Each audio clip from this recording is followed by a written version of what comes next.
girls and boys who are obsessed with drinking something canned and then they have the problem of drinking it up too quickly, I have a solution. I knew that I had to study today, right? I needed extra motivation. I was like, I'm gonna prepare myself a cute snack. I have chips with me, which is so rare because I'm trying to eat less of junk food. And I have Coke. Oreo Coke. I'm so excited for it. And because I knew that at some point today I'm gonna study, I put the Coke into the freezer because I wanted to be extra cold. I did that. I pull it out, I open it up, and I simply cannot drink it fast because ice had formed on the surface and it literally prevents me from gulping it all up. That is so genius because now I can extend this drink for more than an hour and then still have some left. So I think it's an amazing strategy.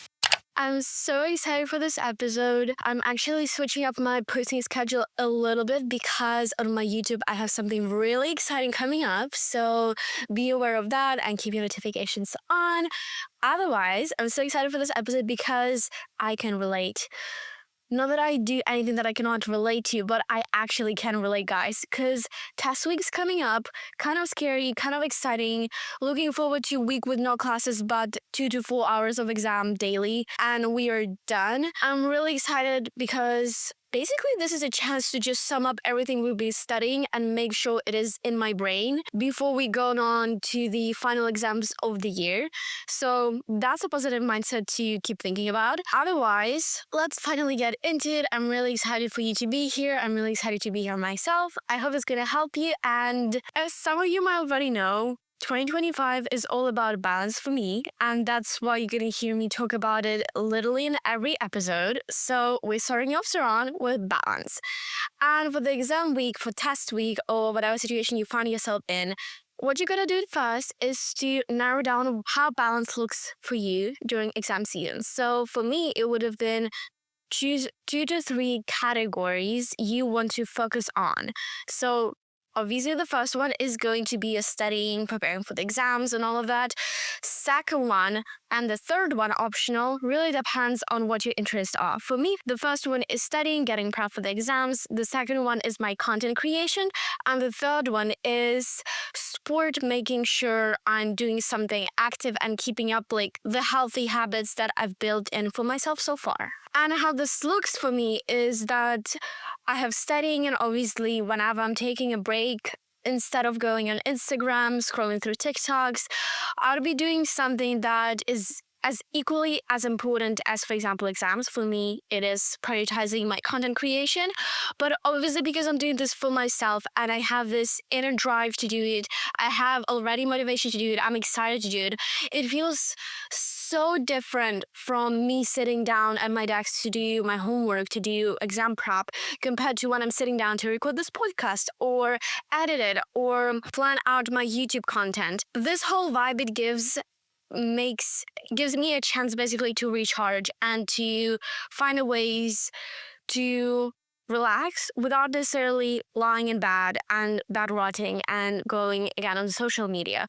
So it just gives your brain a switch up, but also your mindset a switch up. Like, hey, I'm doing something right now that I actually enjoy, not that I have to do, like school, even though school is a huge, huge privilege and you should never take it for granted. And being stressed about school exams and being stressed because you have so much to do and being stressed in general because you have to study, because you have to earn your degree is a privilege. And you should now forget that. And there are people in the world, a lot of people in the world who do not have privileges like you do. So maybe keep that in mind whenever you're about to crash out, because that helps me. And I feel guilty whenever I'm crashing out, I'm going on Instagram, and then I see this girl being like, all those women back in the past, they literally fight it, and some of them even died for you to have an education right now, girly. So pick yourself up and do what is right. So pick yourself up and do what is right, but also keep in mind balance and be healthy and stay positive. Stay as gentle with yourself as you can, because I hate this phrase, but it feels nice to say it right now. It's the first time on earth, so go slow. Take it easy. Next on my list is deep work instead of multi. And a funny fact, an interesting fact that I've heard is that women are in general better in multitasking than men. And this is not something, I feel like any statistics like this with this sense of like women are better in this and men are better in this. They are not meant to show you that the other gender is better. It's aimed at identifying and illustrating you the facts that you should pay attention to more. So maybe if I am a woman, it would be like, yeah, okay, so it would make sense to multitask here because that's the general strength I have. Well, for men, it would have been like, okay, so maybe that's why in this area of my life I'm not doing that well because I'm always multitasking that. So maybe I should try and see if I'm gonna do better without multitasking. So this is the concept to explore. But otherwise, for myself, I think that right now there's this era in my life where I'm trying to concentrate on deep work instead of switching from one thing to another. And in general, still accomplishing things, but I still want to have this state of flow. And for me, at least, rewarding to know that, yes, from 6 to 7, I had a deep work of studying math or chemistry, or I was editing podcasts from this time to this time. It was a deep flow. I fully concentrated. All of my energy went into that task. I did not get distracted. I just sat there and I did all the work. I sat down at 6, I stood up at 7, and I was done. And I knew that I don't have to return to this task anymore. And there is something rewarding about that feeling. So I also find it that when you're doing your exams and you have to actually look in on this one area, for example, in chemistry, like stoichiometry, that you don't understand, I think it's going to be in general easier to sit down and just solely focus on that rather than switching from one thing to another, because you need to allow your brain to have this basically an easy way to load all the information in. And then maybe as you revise, you can mix the revision with chemistry of this topic as already had sunk into your body, into your brain, into your mind. For example, the strategy that I've heard a while ago, but cannot forget about till this day, is when you're doing your revision, when you have the information in your brain already, when you have the core, you have built the core, and when you're moving on to revision, that is the time, the best time to do multitasking. But multitasking in what way? Multitasking in a way that you mix your flashcards, if this is what you're using, together. So, for example, you use your flashcards from Spanish vocab, you use your flashcards from geography lessons, and, for example, chemistry.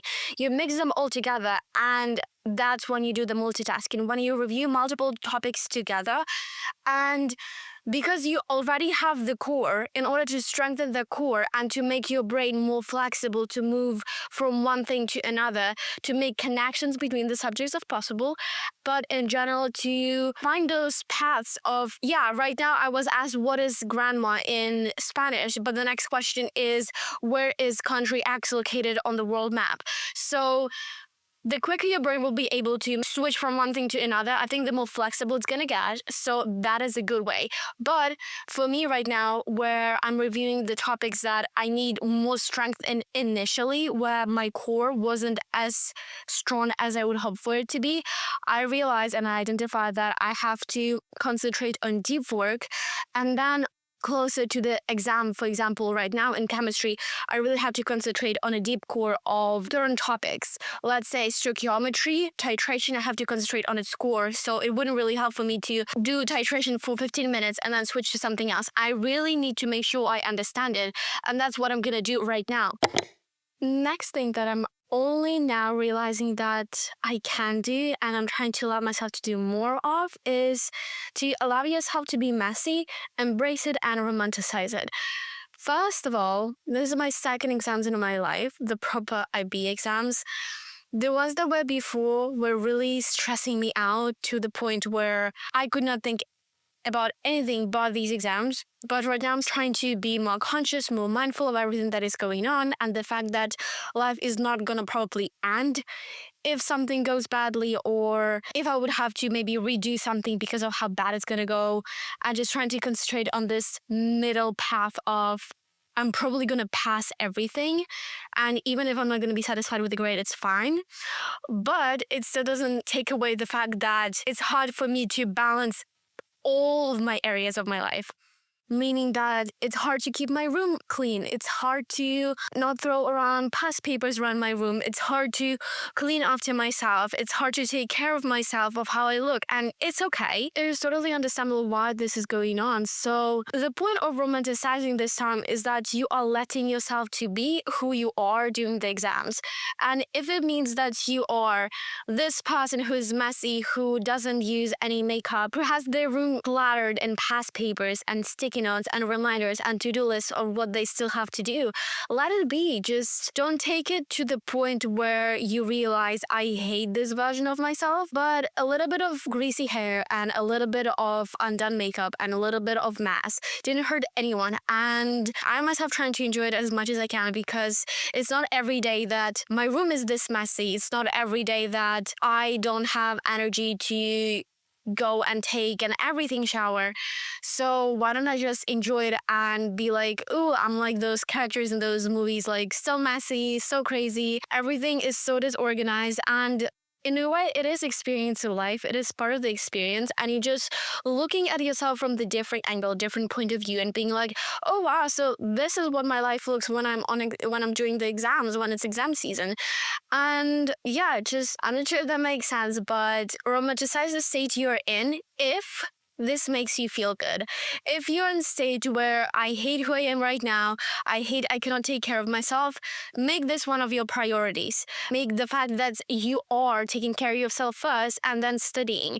There is no ultimate right answer on how to do it, and you just have to trust yourself and listen to what feels right and what feels wrong, what makes you feel good, what makes you feel not good. For example, for me, basically I'm using the opportunity to experience it, how it is. How will I feel if my room is dirty?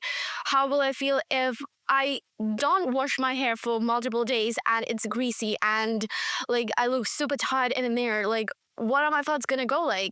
How's it going to turn out? For me, this whole experience is the opportunity to collect different points of views, different thoughts, different experiences again, in order to develop my character into a more fascinating character, in order to become something more complex, something deeper, something that has layers. And I think everything that happens to me helps me to get to know myself better, to look at myself from different angles, and ultimately develop this cool character that I'm looking forward to develop.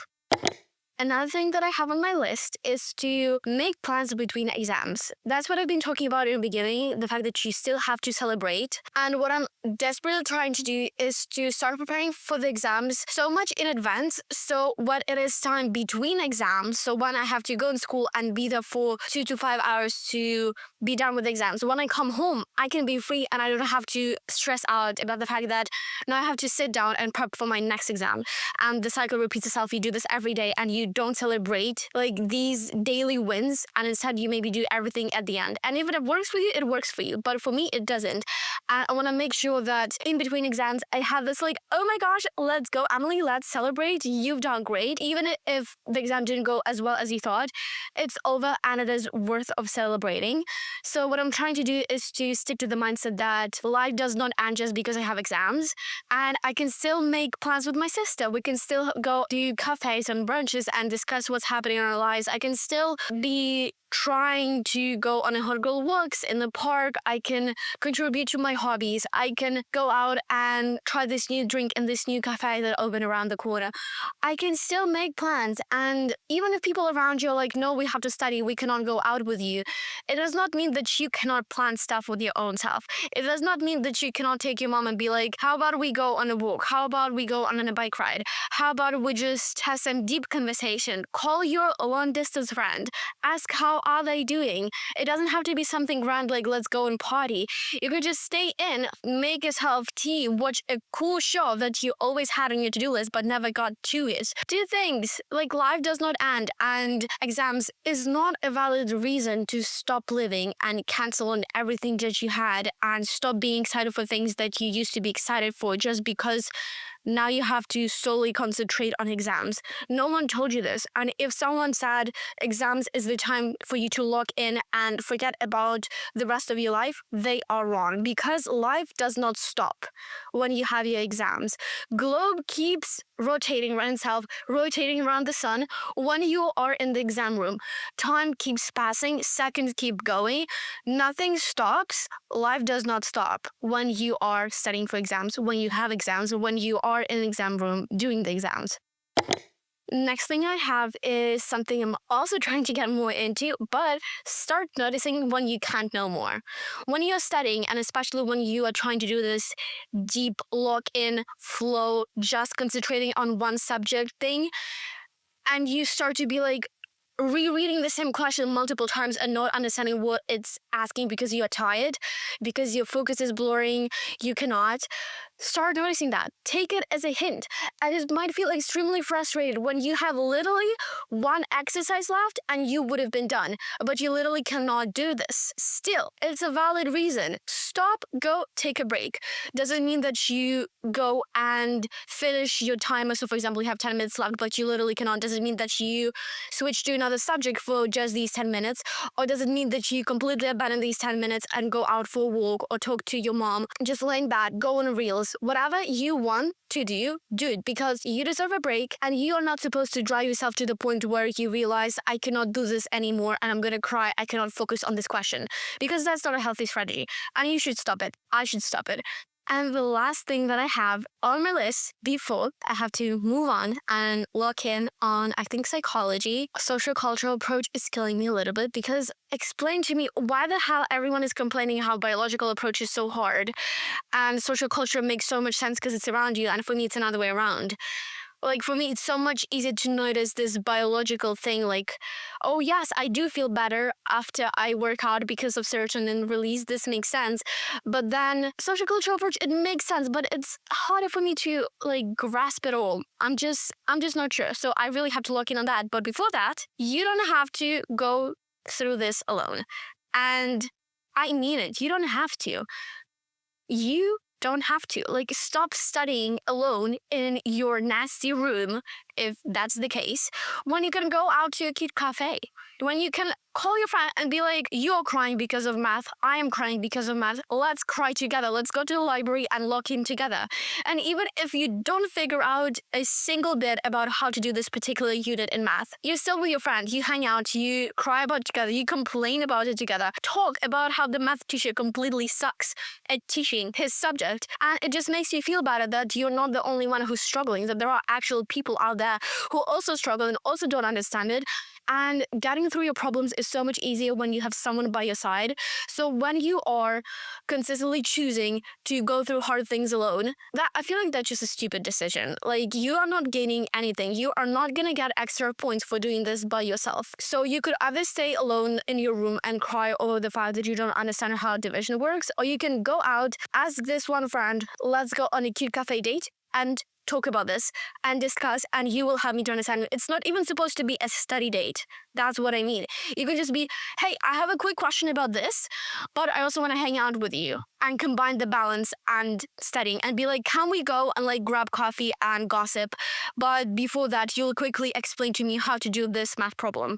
Boom, you're done. Life is already complicated enough, and you don't have to overcomplicate it even more. So when you have a chance, when you actually have friends, when you have nice people who are willing to help you and who you know are not going to be like, bitch, what do you want from me? Like, I'm not going to help you. Hell no.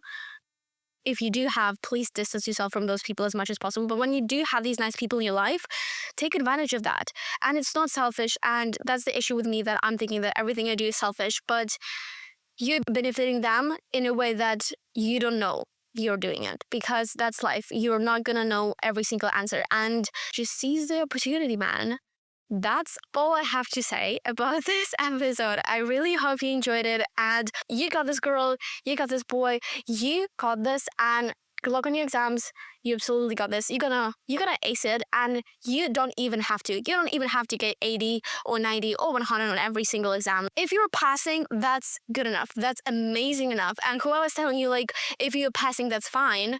No, if you're passing, this is amazing. You're doing a great job, and you have to focus on other areas of your life if you feel like the school is the only thing that makes you worthy, because that is not true.